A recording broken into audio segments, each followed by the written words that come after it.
Mohr circle के अंदर let me show you के हम उसको कैसे लेकर चल रहे थे। तो मैंने आपको in the start of previous week आपको बताया था कि जो आपकी स्ट्रेस स्टेट है that can either be expressed in as a two-dimensional problem or as a three-dimensional problem depending के आपकी पास कितनी स्टेट्स वैल्यूज गिवन है। सो फॉर एग्जांपल अगर आपके पास तीन चीजें गिवन है, सिग्मा एक्स, सिग्मा वाई और टॉ एक्स वाई, ठीक है, तो फिर this is a two dimensional problem क्योंकि जेड एक्सिस के अलोंग या उसके नॉर्मल कोई चीज मौजूद नहीं है, ठीक है। तो आपके पास ये सिग्मा एक्स आ जाता है, ये सिग्मा वाई आ जाता है, ठीक है, और अगर आपने काउंटर क्लॉकवाइज तो ये टॉ एक्स वाई आ गया, ठीक है। और हमें यही तीन की जरूरत होती है, बाकी सारी डायरेक्शंस के अंदर जो नॉर्मल और शियर स्ट्रेसेस हैं वो इक्विलिब्रियम कंडीशन की वजह से इन्हीं के इक्वल है। मिसाल के तौर पे अगर मैं कहूं जी कि इधर क्या वैल्यू है नॉर्मल स्ट्रेस की, तो कितनी होगी इधर वैल्यू, सिग्मा एक्स ही होगी इक्विलिब्रियम की वजह से। इधर जो है सिग्मा वाई ही होगी इक्विलिब्रियम की वजह से। यहाँ जो है टॉ की वैल्यू टॉ एक्स वाई होगी इक्विलिब्रियम की वजह से। और ये टॉ एक्स वाई के जो कपल है इसके इक्वल और ऑपोजिट कपल लगेगा, यानी ये अगर काउंटर क्लॉकवाइज है तो यहाँ पे क्लॉकवाइज ये भी टॉ एक्स वाई होगा और ये भी टॉ एक्स वाई होगा, ठीक है। ये हमने कवर किया था। सो बेसिकली तीन स्ट्रेसेस जो है वो पूरी स्टेट को डिफाइन कर रही है स्ट्रेस की। अगर आपके पास थ्री डायमेंशनल स्ट्रेस होती तो जो है वो फिर आपके पास नॉर्मल तीन स्ट्रेसेस थी, sigma X, sigma Y, sigma Z, और इसके साथ शियर स्ट्रेसेस थी। शियर स्ट्रेसेस में ऑब्वियसली आपके पास ये होगी और ये होगी, दो शियर स्ट्रेसेस होगी, ठीक है। ये मिसाल के ये टॉ एक्स वाई होगी और ये टॉ एक्स जी होगी, ठीक है। लेकिन अब ये जो है इक्विलिब्रियम की वजह से ये भी टॉ एक्स वाई के इक्वल है, ये जो मैंने ऊपर ड्रॉ किया है ये टॉ वाई एक्स, लेकिन ये टॉ एक्स वाई के इक्वल है क्योंकि रोटेट नहीं कर सकता एलिमेंट, इसलिए उसके इक्वल ही रहना। इसी तरह एक मेरे पास ये डायरेक्शन होगी तो ये वाली जो है ये दोनों इक्वल होंगी, ठीक है, टॉ वाई जी। इसी तरह एक ये इसके इक्वल होगी। तो मेरे पास 6 टोटल स्ट्रेस की स्टेट्स हैं जो कि थ्री डायमेंशनल स्टेट को कंप्लीटली डिफाइन कर देती हैं, सिग्मा एक्स वाई जी और टॉ एक्स वाई, टॉ वाई जी और टॉ एक्स जी, ये 6 स्टेट्स। अब हम टू डायमेंशनल की पहले बात करते हैं, ठीक है। इसको मैं जरा खत्म कर देता हूं। अगर हम टू डायमेंशनल स्टेट की बात करें तो मेरे पास, अब मैं इसको सिंप्लीफाई कर लेता हूं, ये तीन चीजें, ठीक है, सिग्मा एक्स इन दो फेसेस पे, सिग्मा वाई और टॉ एक्स वाई, ये भी टॉ एक्स वाई, ये भी टॉ एक्स वाई। अब मैं मोहर सर्कल कैसे ड्रॉ करूंगा जी। मोहर सर्कल में आपको बताया था कि दो एक्सेस होते हैं, हॉरिजॉन्टल एक्सिस कौन सा होता है, सिग्मा, और इसमें जो ओरिजिन से राइट साइड है वो पॉजिटिव सिग्मा यानी टेंसाइल स्ट्रेस है, और ओरिजिन से लेफ्ट पे नेगेटिव सिग्मा यानी कंप्रेसिव स्ट्रेस है, ठीक है। ऊपर क्या है टॉ क्लॉकवाइज, नीचे टॉ काउंटर क्लॉकवाइज। अब आपने ये जो दो फेसेस है ना आपके पास, एक ये फेस, इसको पहले प्लॉट करना है, और ये सेकंड फेस है, इसको सेकंड नंबर पे प्लॉट करना है। पहले आपने राइट वाले फेस को प्लॉट करना है, ये जो है इसमें सिग्मा एक्स है, so this is sigma x, और टॉ एक्स वाई इस फेस पे क्लॉकवाइज है या काउंटर क्लॉकवाइज है, फेस वन जिस पे मैंने लिखा हुआ है काउंटर क्लॉकवाइज है, सो काउंटर क्लॉकवाइज इधर आ जाएगा। ये लाइन नहीं पता नहीं, तो ये मेरे पास पॉइंट आ गया, ठीक है। दूसरा पॉइंट सिग्मा, अब ये सिग्मा वाई भी इधर जो लगा हुआ है ये टेंसाइल है, so I will be in this half, मैं इसी हाफ के अंदर। सो फर्ज करें ये सिग्मा वाई वैल्यू, और टॉ एक्स वाई यहाँ पे क्या है, clock counter clock sorry clockwise है, और इसके इक्वल होगा, सो जितना ये मैग्नीट्यूड है इतना ये होगा, तो मेरे पास ये पॉइंट आ गया। तो इन दो पॉइंट्स को मैं ज्वाइन करूंगा तो ये मेरे मोहर सर्कल का डायमीटर बन जाएगा, ठीक है। और उसका सेंटर पॉइंट जो है वो एक्स एक्सिस के ऊपर आएगा, ठीक है। अब मैं इसको सर्कल बना सकता हूं इस तरह से, ठीक है, समथिंग लाइक दैट। ये मेरा प्लेन स्ट्रेस के लिए मोहर सर्कल बन गया। अब इसमें दो चीज, अच्छा, हम मशीन डिजाइन के अंदर इंटरेस्टेड किन क्वांटिटीज में, we are interested in maximum normal stress and we are interested in maximum shear stress. आपका मास्क निकल गया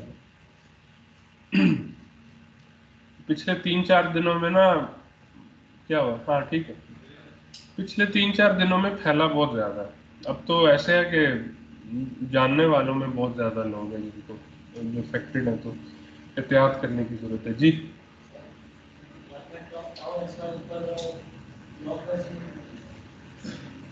काउंट ऊपर क्लॉकवाइज और नीचे काउंटर क्लॉकवाइज। ऊपर क्यों लगाया, इसलिए कि मैं अब ये जो मैंने पॉइंट ड्रॉ किया ये मैं इस फेस को ड्रॉ कर रहा हूं, इस फेस के ऊपर टॉ की डायरेक्शन ये थी विच इज क्लॉकवाइज, ठीक है। अच्छा, अब जो है डिजाइन, मशीन डिजाइन के अंदर जैसे मैं कह रहा था, मशीन डिजाइन के अंदर हमारी जो फोरमोस्ट कंसिडरेशन है वो फाइंड आउट करना है मैक्सिमम स्ट्रेसेस को। मैक्सिमम स्ट्रेसेस हम फाइंड आउट, क्योंकि हम जब भी कोई डिजाइन करेंगे चीज तो हम देखेंगे कि उस पर मैक्सिमम स्ट्रेस क्या लग रही है, और उसकी जो स्ट्रेंथ है मटेरियल की, that has to exceed the maximum value of stress, तो फिर वो विदस्टैंड करेगा स्ट्रेस को, ठीक है। तो आपकी जो maximum value of normal stress होती है उसकी मैक्सिमम वैल्यू को कहते हैं प्रिंसिपल स्ट्रेस, और डिनोट करते हैं सिग्मा 2। यानी एक डायरेक्शन में यहां पे जो बड़ी वाली प्रिंसिपल स्ट्रेस होती है उसको हमेशा सिग्मा 1 कहते हैं प्लेन के केस में, और छोटी वाली को सिग्मा 2 कहते हैं। इसी तरह जो एंगल या जो डायरेक्शन होती है जिसमें मैक्सिमम नॉर्मल स्ट्रेस आ रही होती है या प्रिंसिपल स्ट्रेस आ रही होती है उसको 5P कहते हैं, प्रिंसिपल एंगल। जो मैक्सिमम शियर स्ट्रेस है उसको मैक्सिमम शियर स्ट्रेस जो होती है उसको टॉ 1 और टॉ 2 कहते हैं, और जिस एंगल पे होती है उसको phi-s कहते हैं, मैक्सिमम शियर स्ट्रेस की डायरेक्शन, ठीक है। अब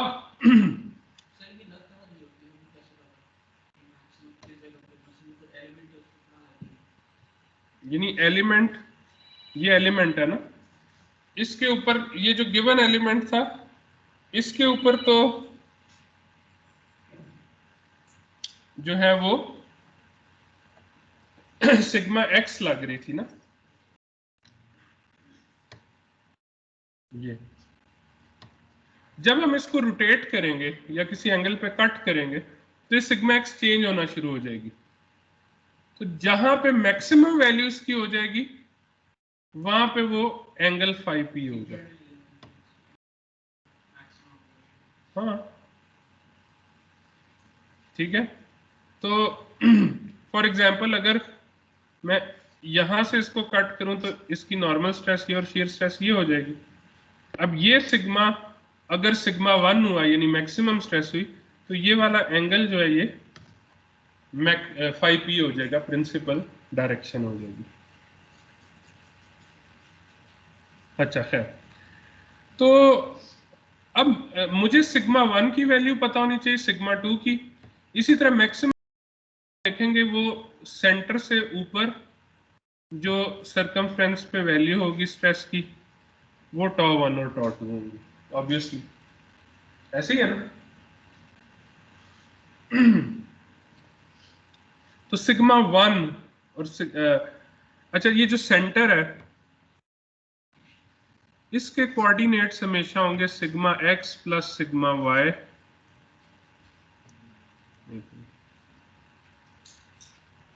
डिवाइडेड बाय 2,0। ये हमेशा हॉरिजॉन्टल एक्सिस पे होगा और सिग्मा एक्स और सिग्मा वाई की एवरेज वैल्यू होगी, ठीक है। तो इस तरीके से हम मोहर सर्कल ड्रॉ करते थे। अब एंगल भी फाइंड आउट कर सकते हैं और जो है मैग्नीट्यूड्स भी फाइंड आउट कर सकते हैं। वो कैसे करेंगे वो इस एग्जांपल के थ्रू समझा था हमने। दोबारा इसको मैं करा देता हूँ, इसको मैं खत्म कर देता हूँ। अब एग्जांपल है हमारे पास वो ये है कि आई हैव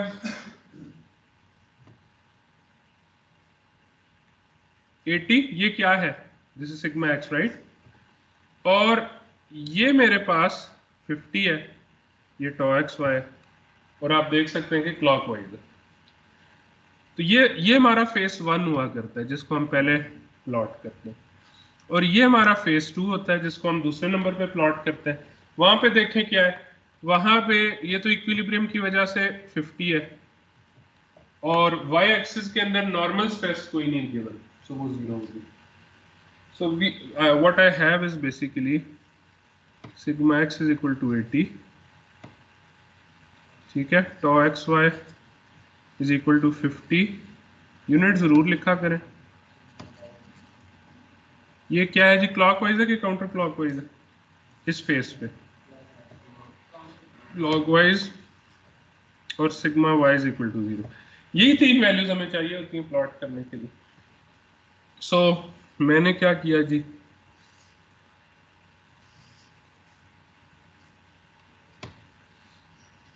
मैंने पहला पॉइंट लिया जी 80 के साथ 50 क्लॉकवाइज।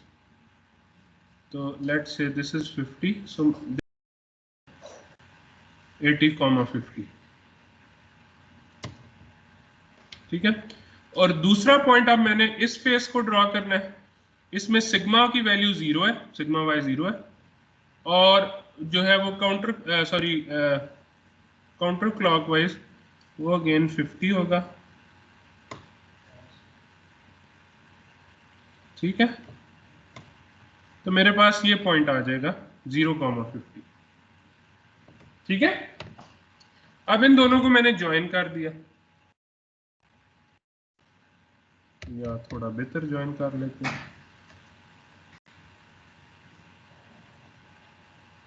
ठीक है। अब ये मैं सर्कल ड्रॉ कर लेता हूं,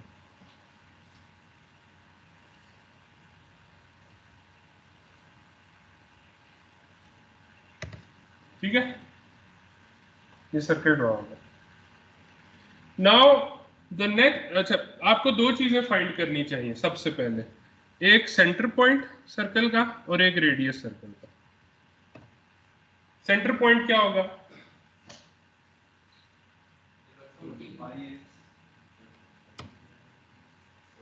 तो आप देख सकते हैं कि 0 और 80 के दरमियान है तो 40 होगा, और अगर आपने फॉर्मूला यूज करना है तो भी बता दिया था, sigma x plus sigma y by 2 comma 0 which is 80 plus 0 by 2, 40 comma 0। So ये कोऑर्डिनेट्स हैं आपके सेंटर के। अगला काम रेडियस फाइंड आउट करें। रेडियस फाइंड आउट करने के लिए आप ये वाली ट्रायंगल यूज कर लो,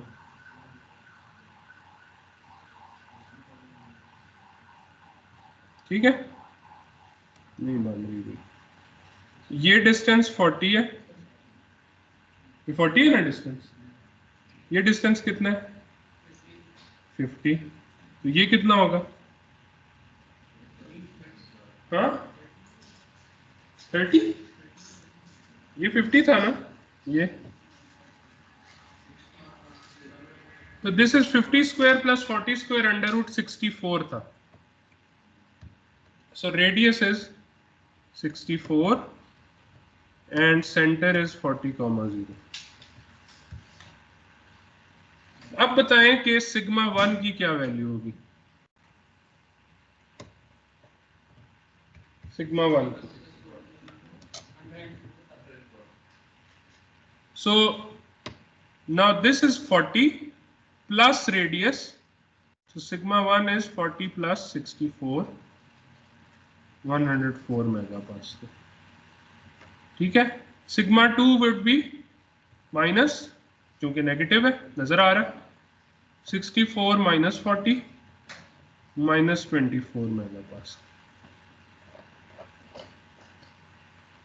सही है जी। इसी तरह टॉ 1,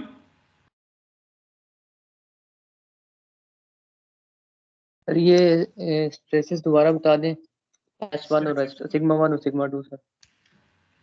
देखो सिग्मा 1 क्या है, ये पॉइंट है, ये 0 है, यहां से यहां तक सेंटर मुझे पता है 40 पे था, ठीक है, ये 40 पे था, तो ये डिस्टेंस कितना है 40, इसके आगे 40 क्या है, इसके आगे रेडियस है ना, जी सर, तो वो 64 था, तो 64 प्लस 40 क्या हुआ जी 104। 100। इसी तरह यहां से सिग्मा 2 तक रेडियस है और उसमें से माइनस हो गया 40, तो मुझे यहां से यहां तक का डिस्टेंस निकालना, विच इज 24, और माइनस 24 क्योंकि ये लेफ्ट साइड पे ओरिजिन के। अच्छा जरा इसको खत्म कर देते हैं। अब अगला काम क्या है जी, अच्छा टॉ 1 और टॉ 2 की बात कर रहे थे, तो ये तो साफ नजर आ रहा है कि टॉ 1 और टॉ 2 दोनों सरकमफ्रेंस के ऊपर है, तो इनका सेंटर से डिस्टेंस जो है वो रेडियस के इक्वल होगा, ठीक है। So tau 1 and tau 2 would also be equal to 64 megapascal, एक क्लॉकवाइज होगा एक काउंटर क्लॉकवाइज होगा। अब अगला काम क्या करना था, हाँ directions, directions angles find out करने थे। अब देखें मुझे जो स्ट्रेस स्टेट गिवन है वो ये है, और मैंने सिग्मा 1 तक पहुंचना है जो कि इधर है, so I will have to move in this direction which is clockwise. कितना मूव करना है, एंगल है, लेकिन एक चीज मैंने आपको कहा था याद रखिएगा कि मोहर सर्कल के अंदर जो एंगल्स हैं they are actually twice in magnitude to the actual angles. और ये देखें ना, आपने ये फेस और ये फेस ड्रॉ किया, आपस में 180 डिग्री बना रहे हैं, असल में कितना एंगल था इनके दरमियान, 90 डिग्री, ठीक है। तो this is actually not 5p but this is 2πp, and 2πp would be equal to tan inverse 50/40, ठीक है, राइट एंगल ट्राइंगल से आपने देख लिया, and 5p would be equal to tan inverse 50/40 is 51.3 degrees, so 5p would be equal to 25.7 degrees। ये तो होगी principal direction, यानी सिग्मा 1 और सिग्मा 2 की डायरेक्शन आ गई। अब टॉ 1 और टॉ 2 किस डायरेक्शन में, ये आपके पास गिवन स्ट्रेस स्टेट थी, आप इससे काउंटर क्लॉकवाइज जाएंगे, कितना जाएंगे जी, इस एंगल का हाफ, तो इसको हम 2πs कह देते। 2πs कितना है, वो होगा 90 माइनस 2πp, ये 90 है ना, इसमें से 2πp निकल जाएगा, तो this would be 90 minus 51.3, degrees which will be 38.7 degrees. ठीक है, और फाई एस कितना हो जाएगा 38.7 डिवाइड बाय 2, सो 19.35 डिग्रीज। तो ये आपको प्रिंसिपल डायरेक्शन भी पता चल गई और मैक्सिमम शियर स्ट्रेस की डायरेक्शन भी पता लग गई। मैक्सिमम नॉर्मल स्ट्रेस या प्रिंसिपल स्ट्रेस का मैग्नीट्यूड भी पता लग गया और मैक्सिमम शियर स्ट्रेस का मैग्नीट्यूड भी पता लग गया। अब आप इस वाले स्ट्रेस एलिमेंट को ड्रॉ कर सकते हैं। जी सेम है। देखो ना, उसमें आप यहां से यहां मूव करोगे उतना ही एंगल, ठीक है, या वहां यहां से यहां मूव करोगे तो सेम आएगा। अच्छा, मैं अब इसको खत्म करता हूं।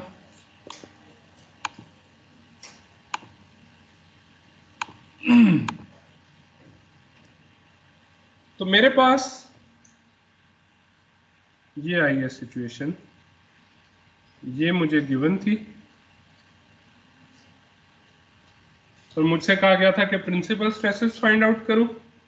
तो सिग्मा 1 मेरे पास आ गई 104 मेगा पास्कल, सिग्मा 2 आ गई -24 मेगा पास्कल्स, टॉ 1 और टॉ 2 आ गई 64 मेगा पास्कल्स, 5p आई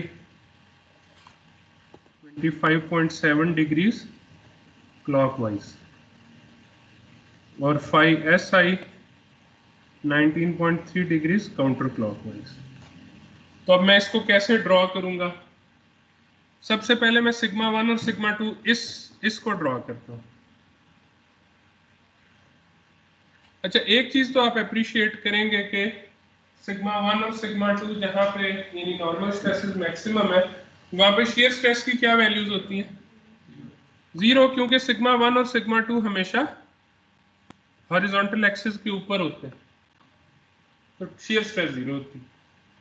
तो आप स्ट्रेस स्टेट पहले बनाएं, पहले ये नॉर्मल था तो अब इसको यानी ये वाला जो आपका था इसको आपने रोटेट करना है इतना 25.7 डिग्री पे। ठीक है, तो आप इस डब्बे को हटाएं और इसकी जगह ऐसा डब्बा बनाएं।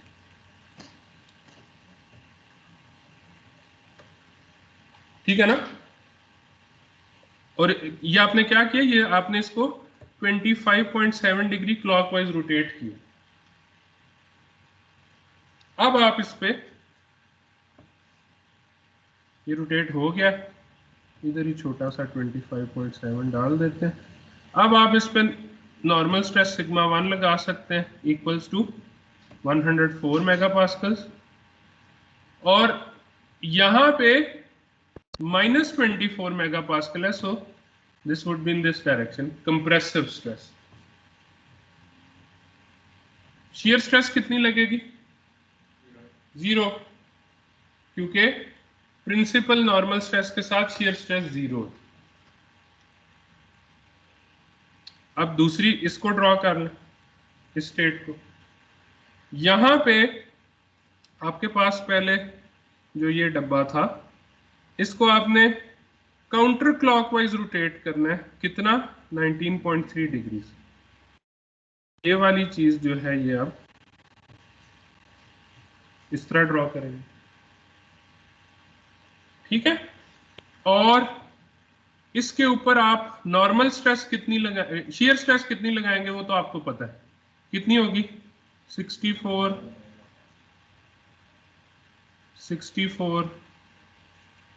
दोनों 64 होगी। नॉर्मल स्ट्रेस कितनी होगी? जब आप शियर देख रहे थे तो हमने बात की थी कि मैक्सिमम शियर स्ट्रेस सेंटर के ऊपर होती है, तो यानी इसके कोऑर्डिनेट्स जो 64 शियर स्ट्रेस के थे वो एक्चुअली 40,64 और यहां भी 40,64 है।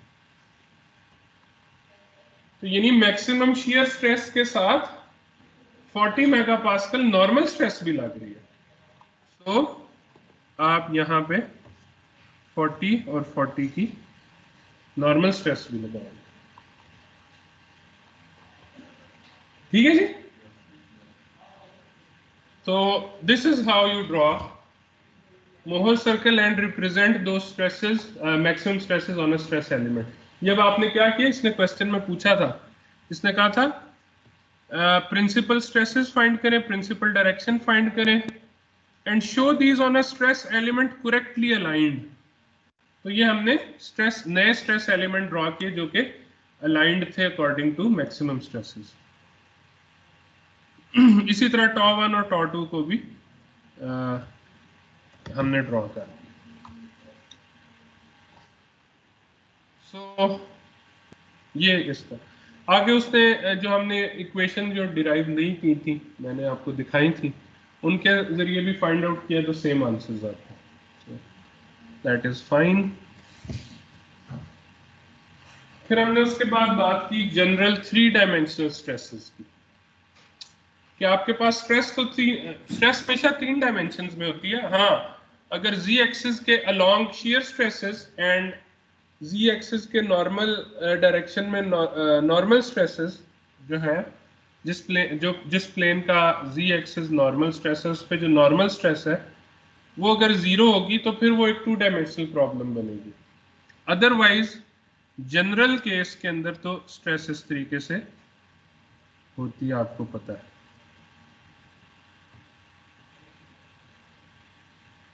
इस तरीके से होती है, ठीक है। सो वी नीड 6, मैंने पहले बताया था, we need 6 stresses to define a complete stress state of a 3-dimensional element.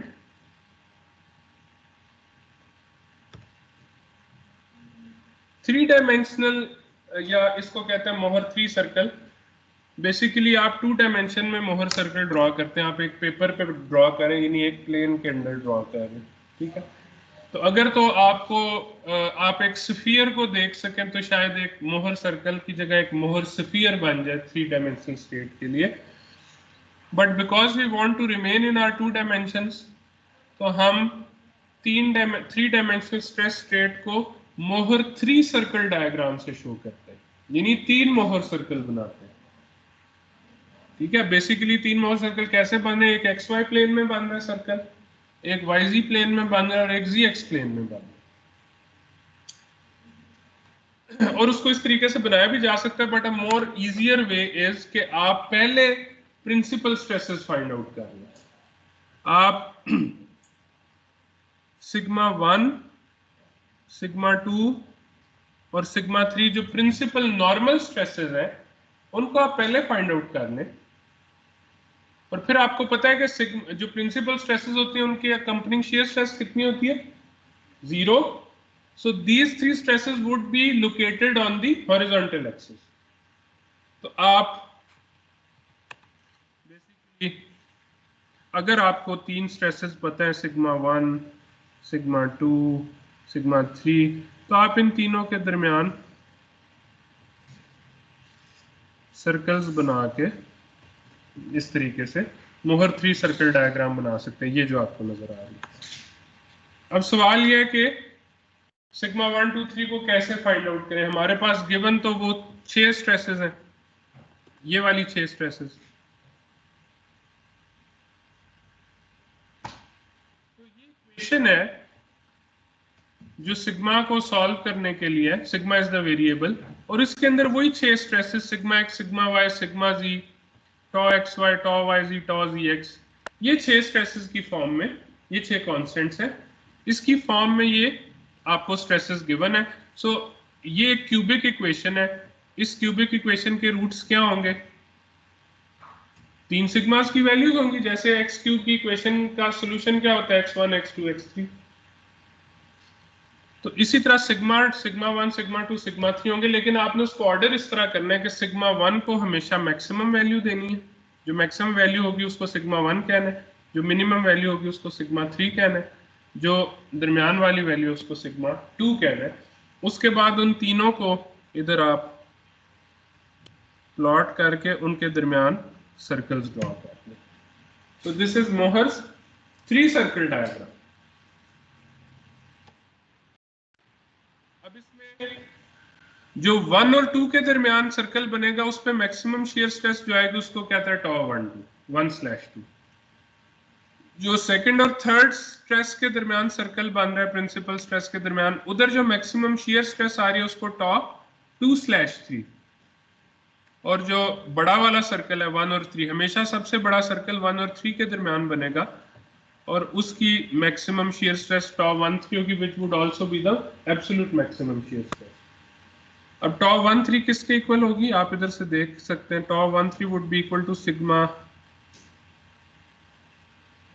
1 माइनस सिग्मा 3 डिवाइड बाई 2। इसी तरह टॉ 2/3 किसके इक्वल होगी, सिग्मा 2 माइनस सिग्मा 3 बाई 2, और टॉ 1/2 होगी सिग्मा 1 माइनस सिग्मा 2 बाई 2। और मैक्सिमम इनमें से ये वाली होगी।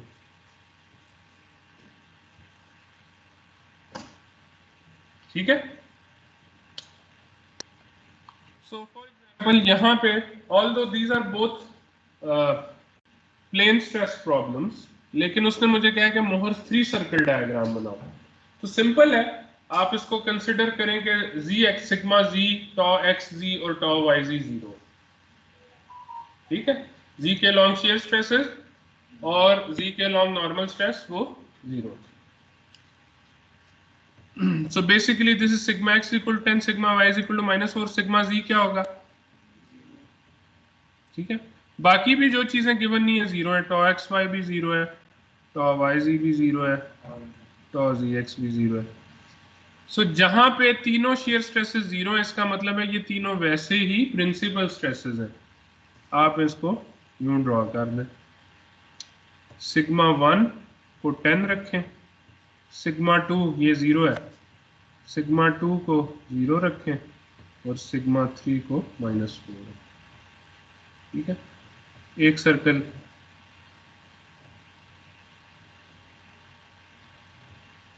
ऐसे ड्रॉ हो जाएगा, एक सर्कल ऐसे ड्रॉ हो जाएगा और एक सर्कल ऐसे ड्रॉ, इस तरह की कोई चीज बन जाएगी जो कि ये नेक्स्ट स्लाइड में आपको सिग्मा, इसलिए कि वो मिनिमम वैल्यू पे था। मैंने आपको बताया कि सिग्मा 3 आएंगे आपके पास, एक सिग्मा आया 10, एक आया 0, एक आया -4। आपने 1 रखना है मैक्सिमम को, 3 रखना है मिनिमम को और 2 रखना है बीच वाले। ठीक है, अब अगला क्वेश्चन जी, मैक्सिमम शियर स्ट्रेस कितनी होगी। तो maximum shear stress would be 10 minus -4/2, 14/2 7 megapascal. ये इसी तरह टॉ 1 2 और टॉ 2 3 की वैल्यूज फाइंड आउट करना चाहें तो वो भी इजीली फाइंड आउट। तो ये तो निस्बतन बहुत इजी क्वेश्चन था। अगला क्या है जी, अगला है कि sigma x is equal to 10, tau x Y is 4 counter clockwise.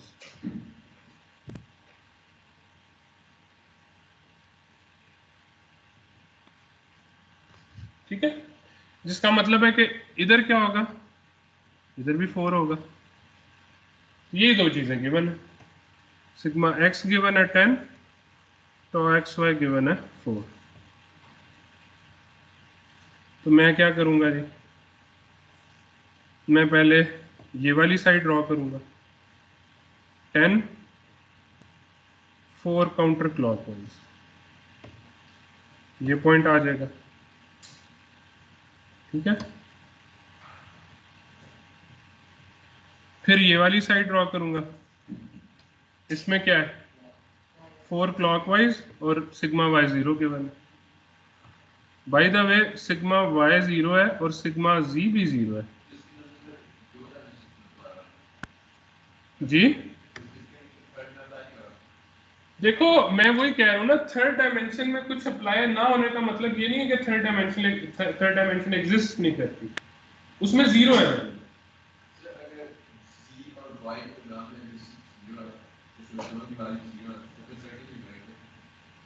अगर जी यानी आपका मतलब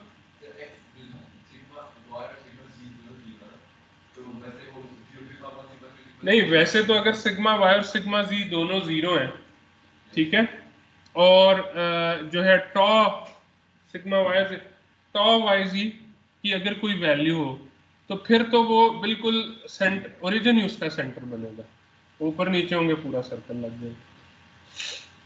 अच्छा, एनीवे, तो this is the point which is 0,4, right. और हम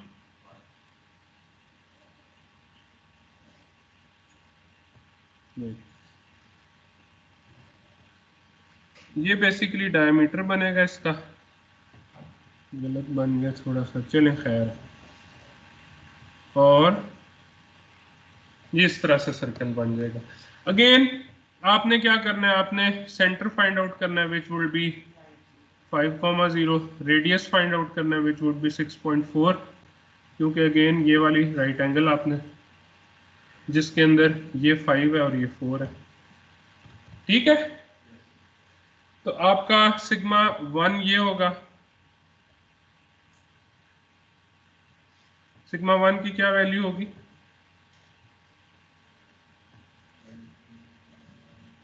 ये रेडियस कितना है, ये रेडियस 6.4 है, सो दिस वुड बी 5 + 6.4 11.4।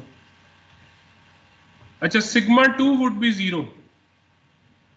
देखें जी एक्सिस पे सिग्मा जी 0 है, ठीक है। आप इसको जितना भी रोटेट करेंगे, चूंकि टॉ भी टॉ वाई जी टॉ एक्स जी दोनों 0 है, इसको जो भी रोटेशन देंगे वो 0 ही रहेगा। इसका मतलब है कि ये sigma 2 would be equal to 0 and this is sigma 3, ये किसके इक्वल होगा, माइनस जी 6.4 - 5, तो -1.4, ठीक है।